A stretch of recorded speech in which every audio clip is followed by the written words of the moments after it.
So KSIS Academy welcomes you all to the class on Mauryan art. आज हमारा चर्चा का विषय रहेगा मौर्य कला, जो कि बीपीएससी मेंस को देखते हुए ये टॉपिक चुना गया है। अब आप लोग ये बताइए कि ये हम लोग डिटेल में चलें या प्रारूप लेके फिर साइड से निकल जाएं। You want the class in a detailed one?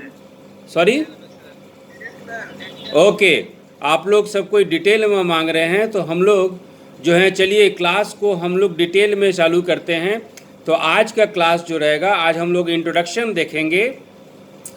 कहने का मतलब इंट्रोडक्शन हम लोग ये देखेंगे कि भारतीय कला इतिहास की पृष्ठभूमि क्या है, what is the background of Indian art history.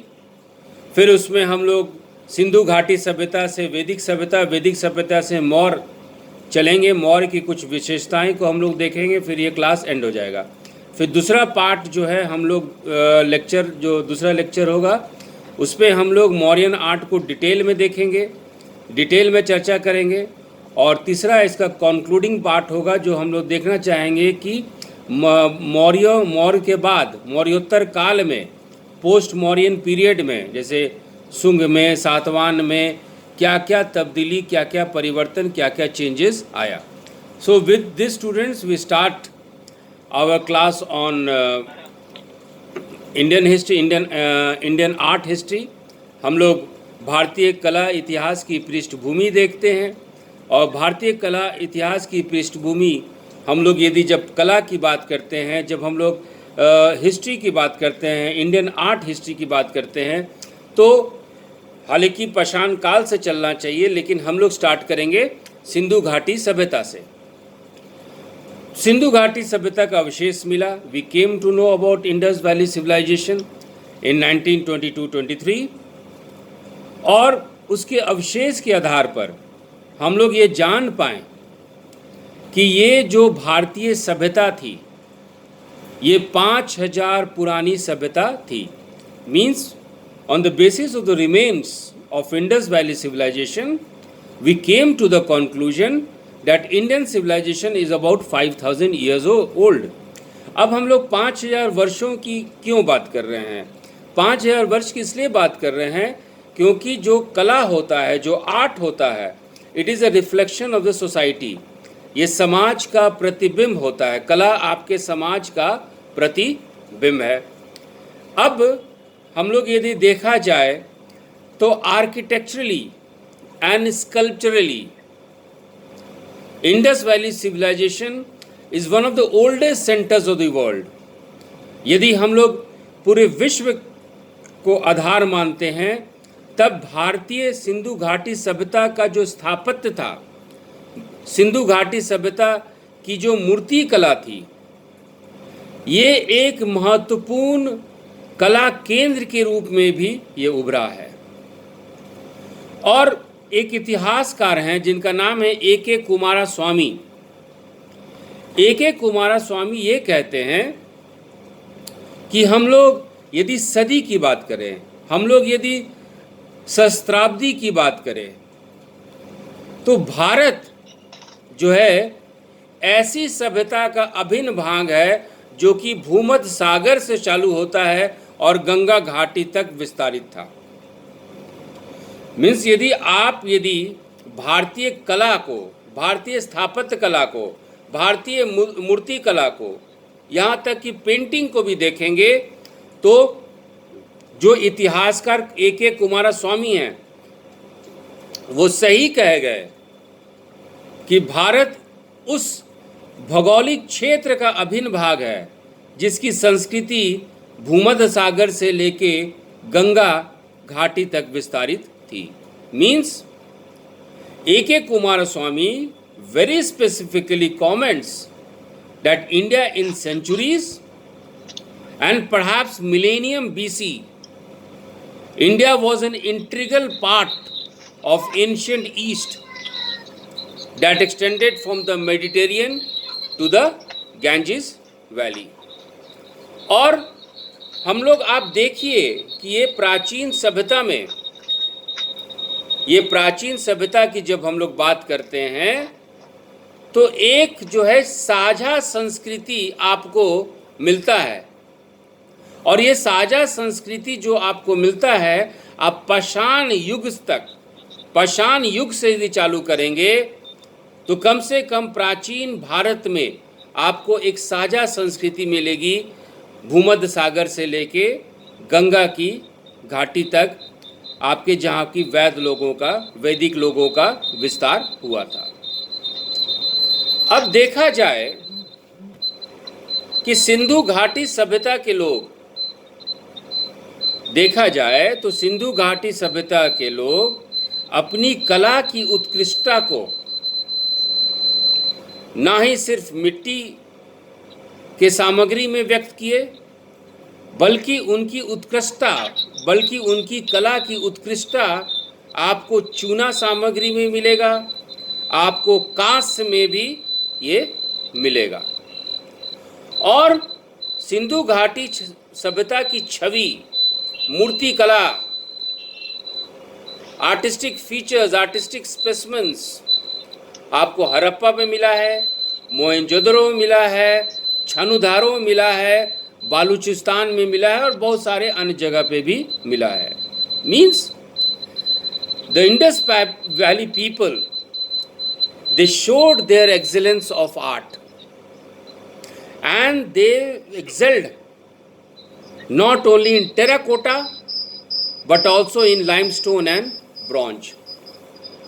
तकनीकी रूप से विशेषता आपकी सभ्यता की ये है कि सिंधु घाटी सभ्यता के लोग मिट्टी का ही आकृति कलाकृति में निपुण नहीं थे, वे लोग चूना के सामग्री को भी इस्तेमाल करना जानते थे, वे लोग कांस्य के सामग्री को भी इस्तेमाल करना चाहते थे।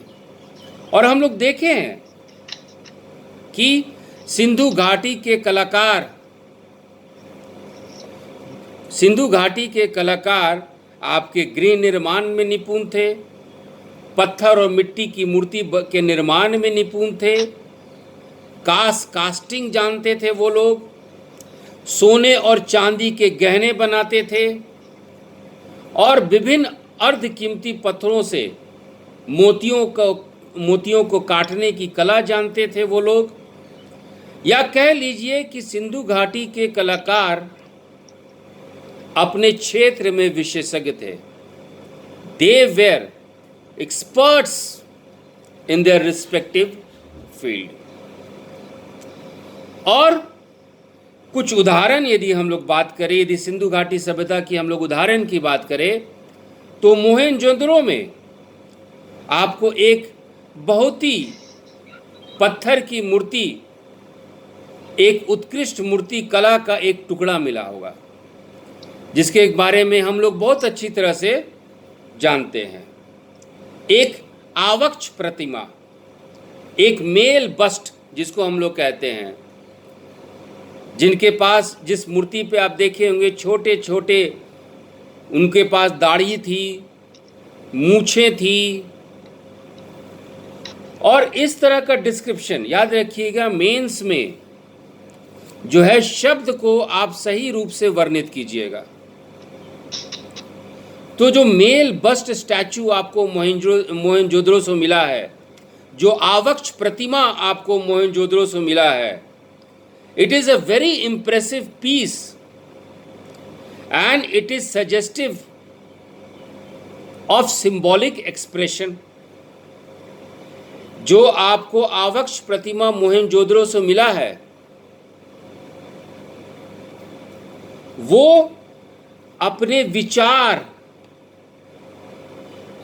विचारोत्तेजक और अपने प्रतीकात्मक अभिव्यक्ति के साथ एक प्रभावशाली टुकड़ा है। मतलब ये कला का टुकड़ा, ये जो पत्थर की मूर्ति है उसको एक टुकड़ा को आप देखेंगे तो आप देखेंगे ये टुकड़ा जो है एक प्रतीक का साक्ष्य है। ये टुकड़ा जो है अपने अभिव्यक्ति को व्यक्त कर रहा है, ये कुछ नहीं कह रहा है, लेकिन बिना कुछ कहे हुए भी आप जो हैं इससे इम्प्रेशंस डिराइव कर सकते हैं। कुछ और महत्वपूर्ण जो सिंधु घाटी सभ्यता में आपको जो कला की उत्कृष्टता, वाटर मार्क जिसको कहते हैं, जलांक उदाहरण जो आप कहते हैं मोहनजोदड़ो में, वो है आपका ब्रॉन्ज डांसिंग गर्ल जो मोहनजोदड़ो से मिला है। काश नृत्य करने वाली लड़की या नर्तिका का उदाहरण आपको मोहनजोदड़ो से मिलता है। ये बहुत ही आकर्षक छोटी मूर्ति है। It is a charming little statute. और देखेंगे आप उस जो आपको मेल में हम ये नोट्स और डायग्राम भेजे हैं उसमें देखेंगे कि she is loaded professionally with bangles. उनकी हाथ में चूड़ी सी जो है, उनकी हाथ जो चूड़ियों से भरी हुई है। और देखिए ये अपने प्रतीकात्मक चिन्ह, ये अपने मुद्रा से ये बता रही है कि I am busy. She stands in a बॉइंट pose. वो एक वेस्ट मुद्रा में खड़ी हैं। She has an elongated legs, she has an elongated arms. उनके आप देखिएगा कि टांगे और हाथें लंबी हैं और सिर थोड़ा झुका हुआ है। तो she has an elongated legs and arms with heads slightly tilted. आप एक और उदाहरण सिंधु घाटी का, यदि सिंधु घाटी सभ्यता की हम लोग बात करें और सिंधु घाटी सभ्यता में हम लोग मातृदेवी मूर्ति के बारे में जिक्र न करें तो ये हमारा भारतीय कला इतिहास की बेइज्जती है, अधूरापन है। तो you will find examples of great mother goddesses, figurines of great mother goddesses. आप मातृदेवी जो सिंधु सभ्यता की खासियत है, सिंधु सभ्यता की जो है विशेषता है, यदि वो मूर्ति आप देखेंगे, उसकी छवि को देखेंगे तो you will find high crested headdress. High crested headdress कहने का मतलब उनका जो सिर है ये उच्च कलगी है ना, एक सिर का पोशाक जैसा उच्च कलगी आपको मिलेगा। She has a chaplet round the neck, उनके गर्दन में दौर आपको मिलेगा। She has a long series of pendant necklaces, माने एक लंबी हार की लंबी श्रृंखला आपको मिलेगी, है ना। ब्रॉड गर्डल, उनके शरीर पे करधनी देखेंगे आप। तो ये जो श्रृंगार है, जो मातृ देवी का श्रृंगार है, ये सिंधु सभ्यता की खासियत है। और ये श्रृंगार जो है ये निष्कर्ष देता है कि ये जो छवि आप देख रहे हैं ये गहन श्रद्धा का संकेत है। Means it is a reverence of the artist. हम लोग सिंधु घाटी सभ्यता में अनगिनत उदाहरण मिला है हम लोगों को। कुबड़ वाला बैल का मिला है, कुत्ते का मिला है, भेड़ का मिला है, हाथी का मिला है, गेंडा का मिला है, सुअर का मिला है और कई प्रकार के पंछी और विभिन्न प्रकार के मिट्टी के खिलौने मिले हैं। The humped bull, dog, ship, elephant, rhinoceros, pig, and in Indus Valley civilization you will find several kinds of birds and wide variety of clays and toys. ये जो हम लोग डिस्कस किए हैं भारतीय कला की पृष्ठभूमि, जो कि हमारा मेन डिस्कशन है कि मौर्य कला पे चले, तो जो आधार हम लोग को सिंधु घाटी सभ्यता से मिलता है, जो हम लोग को निष्कर्ष निकलता है, तो आप 3 निष्कर्ष इस पे निकाल सकते हैं। जिस सामग्री से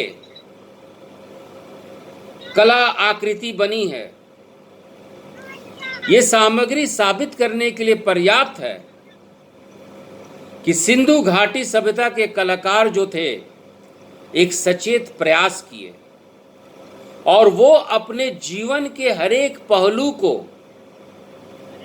बहुत सुंदरता से विवरण किया। मीन्स एक सचेत प्रयास था सिंधु घाटी सभ्यता के कलाकारों का, और वो अपने जीवन के जो भी उनका सामाजिक, आर्थिक, राजनीतिक पहलू था, जो भी उनका धार्मिक पहलू था, जो भी उनका अभिव्यक्ति था, उस पहलुओं को बहुत ही सुंदरता से ये आपको विवरण दिए। मीन्स पहला निष्कर्ष ये है कि these materials are sufficient to prove that the artist of Indus valley made a conscious effort and they penetrated all aspects of life, enhancing its beauty. हम लोग दूसरे निष्कर्ष पे चलते हैं। दूसरा निष्कर्ष ये है कि सिंधु घाटी के लोग कृषि और व्यापार के आधार पर एक अच्छी तरह से स्थापित शहरी संस्कृति विकसित की। The Indus people developed a well established urban culture depending on agriculture and trade. अब ये इस पॉइंट को हम लोग क्यों लेना चाह रहे हैं सिंधु घाटी सभ्यता के निष्कर्ष में, क्योंकि हमारा जो क्वेश्चन है बीपीएससी मेंस के आधार पर मौर्य कला, और मौर्य कला में हम लोग को इस बात को भी साबित करना है कि भारतीय कला में निरंतरता थी। हम लोग आगे जाके देखेंगे कि बौद्ध धर्म में या अशोक के समय मौर्य में खास करके स्तूप बना, चैत्य बना, इन सब का आधार आपको वेद में मिलेगा। लेकिन थोड़ा सा ब्रेक हम लोग को वैदिक काल में, खास करके ऋग्वेदिक काल में मिलता है। इसलिए सिंधु घाटी सभ्यता के संदर्भ में आपको यह बताना जरूरी हो जाता है कि एक सचेत प्रयास था। There was a conscious effort to reflect everything throughout, but it was an urban culture. Sindhu घाटी सभ्यता एक शहरी संस्कृति थी, और इस शहरी संस्कृति में जो मूर्ति कला था, मूर्ति कला का जो रवैया था, एक शहरी समाज को दर्शाता है। यदि आप एक्सपर्ट होके, और मेंस में आपको एक्सपर्ट होके ही बताना है कि हालांकि सिंधु घाटी की सभ्यता संस्कृति थी, शहरी संस्कृति थी, और इसलिए उसकी मूर्ति कला रवैया भी शहरी थी, लेकिन जो अवधारणा थी, जो कॉन्सेप्ट था, वो सब आदिम था, वो प्रारंभिक था। Means no doubt the Indus culture reflected a society urban in attitude, but they were primitive in concept. अब सिंधु घाटी सभ्यता के बाद आपके इतिहास में जो दूसरा दौर आता है, उसको हम लोग वैदिक युग के नाम से जानते हैं। We know it as a Vedic period, है ना। तो वैदिक काल में हम लोग क्या देखते हैं? वैदिक काल में है कि वैदिक काल का कोई भी छवि हम लोगों को नहीं मिला है। We have no images from Vedic people. तो ये निष्कर्ष निकालना मुश्किल हो गया कि उनके यहाँ छवि था कि नहीं था। लेकिन पर्सी ब्राउन जैसे इतिहासकार ये कह गए हैं कि यदि वैदिक लोगों की आप अर्थव्यवस्था देखेंगे तो they were nomads practising pastoral economy. कहने का मतलब है, पर्सी ब्राउन के अनुसार वैदिक सभ्यता के लोग खाना बदोश थे, घुमंतु थे, घुमक्कड़ थे, अस्थिरवासी थे, नोमैड्स थे, और उनका अर्थव्यवस्था पैस्टोरल इकोनॉमी था। उनका अर्थव्यवस्था चारागाही अर्थव्यवस्था था। उनका अर्थव्यवस्था ग्राम अर्थव्यवस्था था। और वो लोग कहाँ रहते थे। जब उनका निवास, जब उनके रेसिडेंस का प्रचलन चालू हुआ, तब हम लोग देखे कि वो नरकट, बांस और पत्तियों की झोपड़ी बना के रहते थे। They used to live in rudimentary huts of reeds, bamboos and leaves. जो वैदिक लोग जो थे वो रीड्स, बैम्बू, लीव्स के झोपड़ी बना के, बांस और पत्तियों की झोपड़ी बनाकर वो रहते थे। ये जानना हम लोग को जरूरी है, क्योंकि जिस तरह से वो बांस की झोपड़ी बनाते थे, जिस तरह से वो पत्तियों से ढकते थे, वही आगे चलकर आपका स्तूप का आधार बना। तो भारतीय कला में निरंतरता है, भारतीय कला में कंटिन्यूटी है, और भारतीय कला का एक पहलू धर्म भी है। धर्म, आस्था, फेथ, रिलीजन का प्रतिबिंब आप कला में देखेंगे। आप देखिए कैसे कैसे कला का विकास हो रहा है।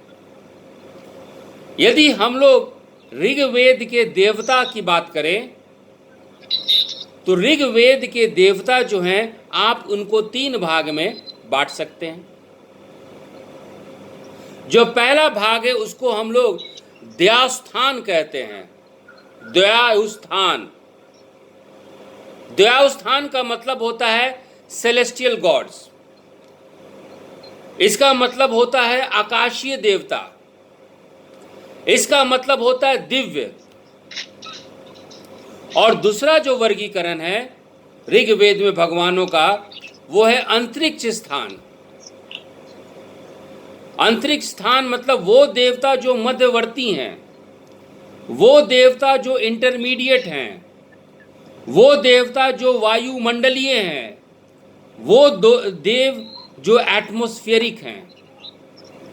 और तीसरा वर्गीकरण जो है उसको हम लोग पृथ्वी स्थान कहते हैं।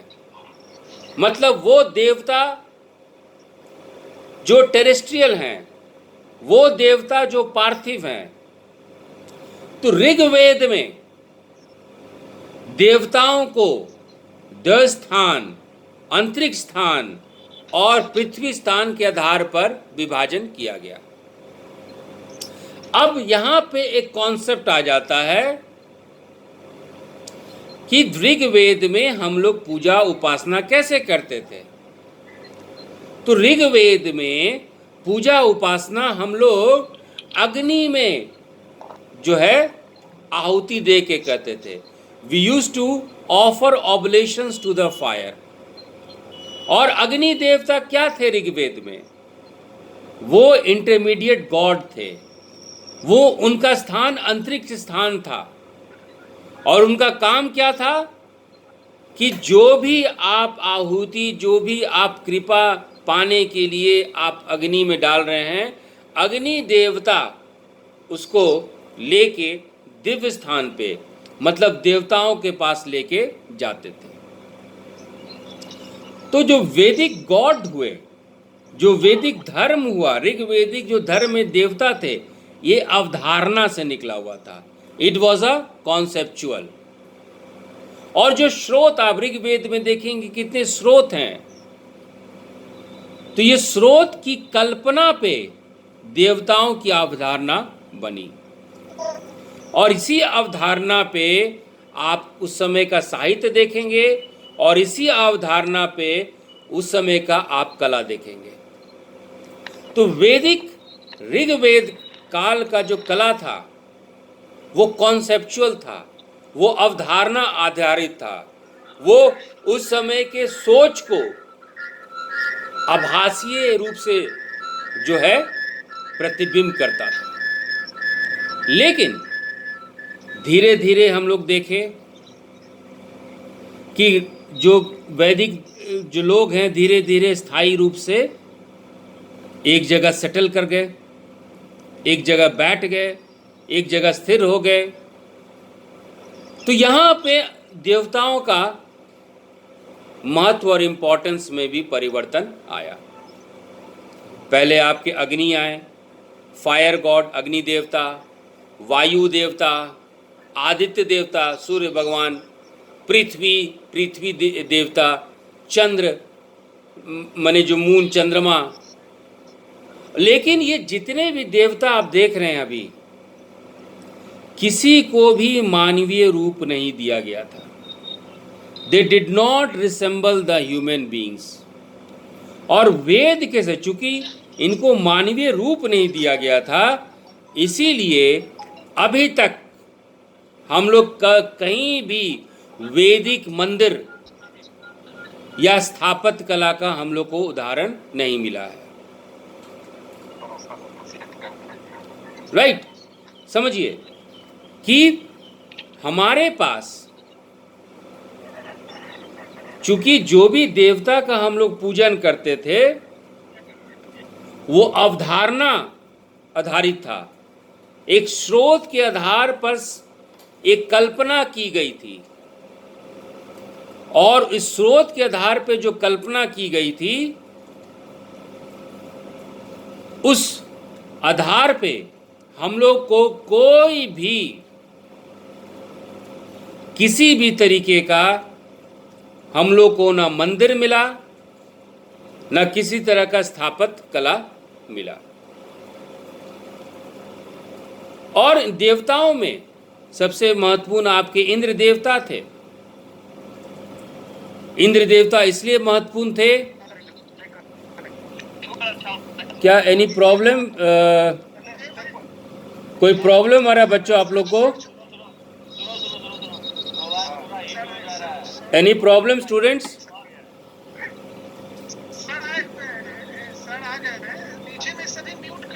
चलिए, यदि कोई क्वेश्चन होगा तो पूछ लीजिएगा। हम लोग बीपीएससी मेंस को देखते हुए, जो बच्चे अभी ज्वाइन किए हैं या कुछ प्रॉब्लम चल रहा है नेटवर्क में, हम लोग बीपीएससी मेंस में जो आपका मौर्यन आर्ट है, जो आपका मौर्य कला है, उस पे हम लोग डिस्कस कर रहे हैं। और मौर्य कला पे डायरेक्ट आने से पहले हम लोग को भारतीय कला की निरंतरता को, भारतीय कला को ये दिखाना है कि उस समय का ये समाज जो है, उस समय का जो सोच है, उस समय का जो अवधारणा है, उसी का ये प्रतिबिंब है। Means Indian art is nothing but a reflection of the society. This is true. आज भी आप सिनेमा में जाते हैं तो फिल्म क्या है? आप ही के समाज का वो रिफ्लेक्शन है। जो समाज में घटना घटती है उसी पे फिल्म बनता है। तो सेम वे तो हम लोग देख रहे थे कि ऋग्वेद से जो है उत्तर वैदिक में, लेटर वैदिक में किस तरह जो है आपका देवताओं का जो है महत्व में भी अंतर आने लगा। जो इंद्र देवता थे सबसे महत्वपूर्ण देवता हो गए। कब हो गए? क्योंकि उनको एक योद्धा की तरह, उनको एक फाइटर की तरह उनको पूजा जाने लगा। क्योंकि इसी समय आर्य जो है भारत में उनका आगमन होता है और उनको गैर आर्य, नॉन आर्यन से हमेशा उनका संघर्ष रहता है।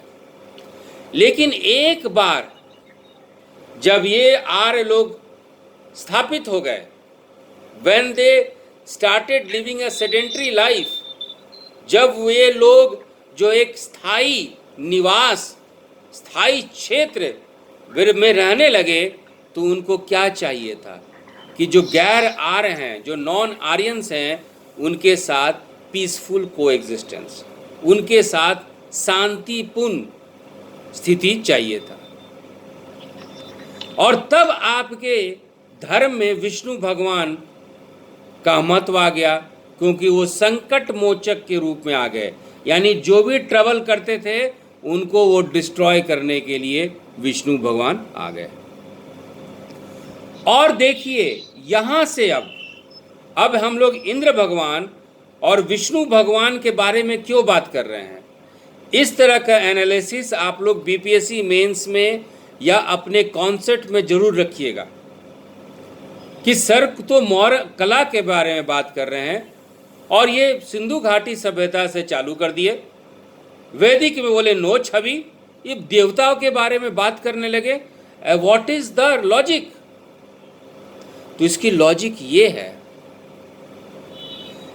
कि आपकी जो कला है आपके वातावरण पर निर्भर है। Your art is dependent on the environment. और एकाएक उत्तर वैदिक काल में आपके यहां यज्ञ का प्रचलन चालू हो गया, यज्ञ की मुख्यता हो गई। The sacrifices took a dominant role. और सारे लोग अपना अपना तरीका ढूंढने लगे भगवान की, देवों की उपासना करने का। मीन्स ब्राह्मणिकल जो थीजम था उसमें सैक्रिफाइसेस वाज वेरी इंपॉर्टेंट।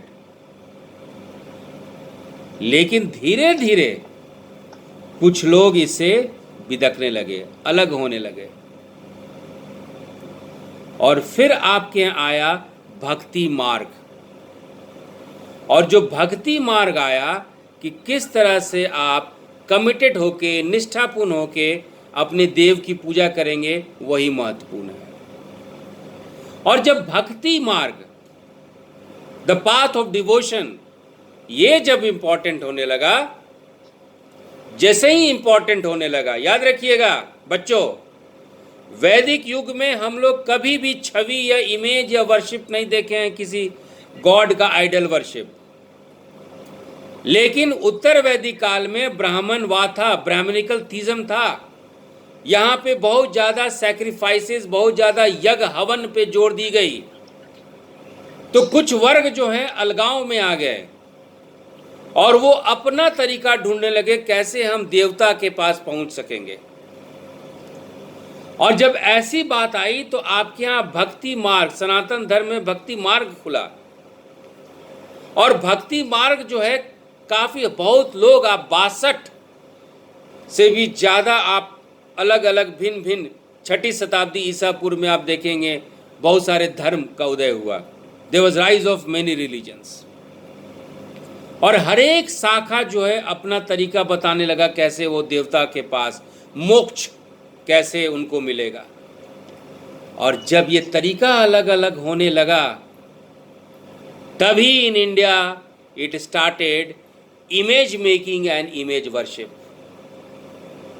मतलब जैसे जैसे हवन काल से आप बाहर निकले, जब से जैसे आप सैक्रिफिशियल ब्राह्मणिकल कल्ट से बाहर निकले, तभी भक्ति मार्ग को स्थापित करने के लिए बात चालू हो गई कि ये मेरे देवता हैं, उनकी छवि ऐसे बनेगी,